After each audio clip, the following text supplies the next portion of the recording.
What's up, guys? My name is Jerry, and today's video is going to be on the New Orleans Pelicans, and we're going to be talking about how this team is one piece away from completing the puzzle, and we're going to jump right into the video.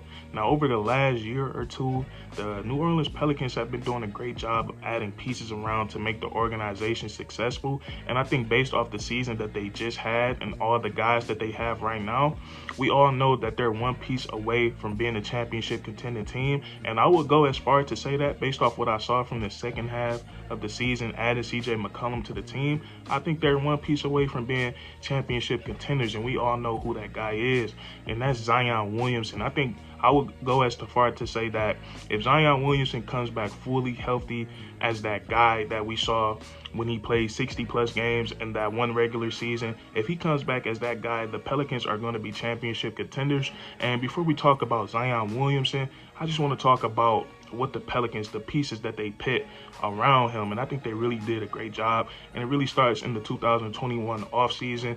And I think the best move they made was bringing in Coach Willie Green, who had one of the best rookie coach seasons. It might not show in the record of how great his coaching season was, but it shows on the court and it shows through the players. And what I like the most about Willie Green is his personality and his characteristics. Almost every NBA coach, if you in the NBA, you know your X's and O's. They're not gonna let you coach the team if you don't know basketball. But the harder part of being a head coach is, can you connect with your players and can you make them buy into the system? Can you make them believe what you're telling them? And Willie Green just has a natural talent to do that. And we saw that the way that the Pelicans, the way that their season started, 1-12, 3-16 at one point. Usually with a team like that, they could have threw the season away and they could have went into tank mode. But Willie Green, he was able to be motivational. He was able to get those guys to buy in. They figured out ways to win ball games, and it was through grit and grind. Every game was not pretty, but they got it. They did what they needed to do, and I think Willie Green did a great job with that. And then you look at what they did in last year's draft, and they had a really underrated draft, and we know what makes that draft so underrated, and that's Herb Jones. Herb Jones was a second-round pick, and he's one of the biggest steals in NBA history just due to the fact of the way that he can play defense. We've never really seen a rookie come into the league so defensively sound. He looked like a veteran out there playing defense, and it's just little tricks on the defensive side of the ball that you can't teach. It's just something you pick up on your own. You got to be a smart basketball player. But Herb Jones early in the NBA season was getting compared to Draymond Green. That's how versatile of a defender he is. And then we seen it in the playoffs when he got his time to shine with all the lights on. He did a great job on Chris Paul a couple of games, really made him work for his baskets, and he picked him up 95 feet most of the time. So that's a tough, all the years that Chris Paul has been around, we all know that CP3 knows so many tricks. He knows everything about the game of basketball. And for him to make Chris Paul work for his buckets, that's really impressive from Herb Jones. And then offensively, he's really solid on the offensive side of the ball. We see him knock down his open catch and shoot threes. He's a great cutter. He gets put back dunks.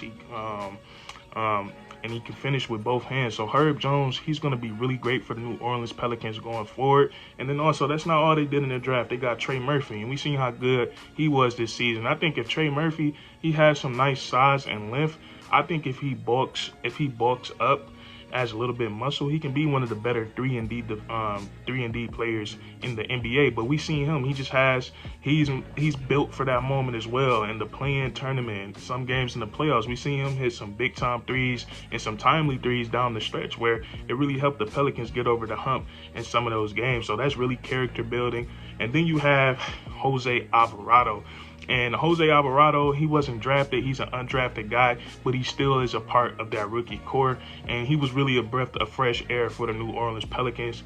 He became a fan favorite pretty quickly, and you got to love his game and you got to love his heart. Short man, he might not even be 6 feet tall. He looks like he's below 6 feet, but the NBA is a tall man's sport, so for him to be in the league and be so successful, he now has a full-time contract.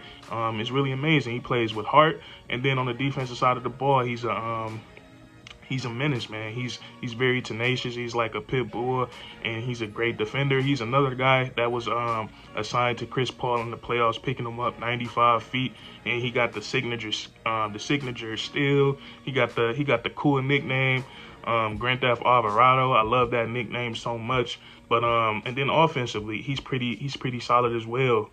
Don't really see him make too many mistakes with the basketball. He takes and makes good shots, and then also it looked like he started to add some dribble penetration to his game. So you got these young rookies on the squad, and you got a great head coach in Willie Green. And then at the trade deadline, they also added something that they need, another valuable piece in CJ McCollum. And CJ McCollum is a veteran player in his league, and CJ McCollum might be the most skilled player I've ever seen to not have made an all-star game yet, because his bag is so deep. But before the trade deadline, the New Orleans Pelicans, they lacked in isolation scoring, they lacked in pick and roll scoring, and they lacked in three-point scoring. Once CJ McCollum joined the squad, all three of those things went up, and that's what CJ McCollum, that's what his game is: three-point shooting.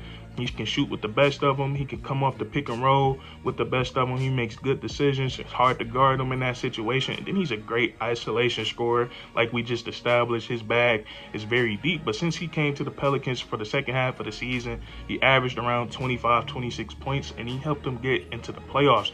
And not only is his play good on the court, but he's a veteran in his league, and he came in, even though he was traded away from one of his best friends, Damian Lillard. He came into the Pelicans locker room with nothing but positivity, and he helped lead these young guys, and he helped get them to the playoffs. So you gotta love that pickup from CJ McCollum. And then even though Brandon Ingram, he was not added recently, but his game has continued to transcend, and we've seen him take it to a whole different level we've never seen before in the playoffs.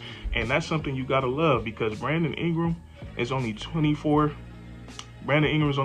years of age. So if he has another good offseason of just putting in work, working on his game, and he can come back healthier next season, he's going to be an all-star easily. And we just seen him do some crazy things in the playoffs, scoring 30-plus points in 3 straight games. And he was looking like the best player in the series. So Brandon Ingram, really great job, really great things we seeing from him. And then so we got the last piece, and Zion Williamson. And a lot of people forget how good Zion is. Like, this guy is really a generational talent. We never really seen anything like him. And the first time Zion Williamson in the summer league, first highlight of him, he snatches the ball away, and he gets the bucket. And it just looked like he did not belong on the court with those summer league players. So, and then during the season where he played 61 games, he averaged 27 and 7. That's really great for a player in his second year in his game. And a lot of people think his game is just dunking, but Zion is a really skilled player. And I think the most dangerous part about his game is that quick first step he has, and he has a great handle on the basketball. And usually, so when Zion is a player that's going to create a lot of mismatch problems, because if you put somebody smaller on him, he's just going to overpower them and get to the rim. And then if you put a bigger guy on Zion, he's a guy that can ISO from the top of the elbow or from the top of the key. So if you got a bigger guy on him, like I said, that first step is so explosive. And then he's also a great passer, and he's a great rebounder. So you add a player like Zion Williamson to this team that's virtually unstoppable, I think that's going to put them right in the conversation of being championship contenders. So that's why I said he's the missing piece to this puzzle. And he said that he would be happy to sign an extension with the New Orleans Pelicans. He probably was eating them up watching that team ball out the second half of the season and get into the playoffs. So it looks like he's going to be eager to get back out on the court. And that's what I really want to touch on this video, man. That's going to be it. If you enjoyed, leave a like, comment down below if you think Zion Williamson make the New Orleans Pelicans title contenders, and then subscribe for more weekly content. And also, I didn't even bring up the lottery pick that they're going to get from the Lakers this season. But that's it for this video, man, and that's curtains.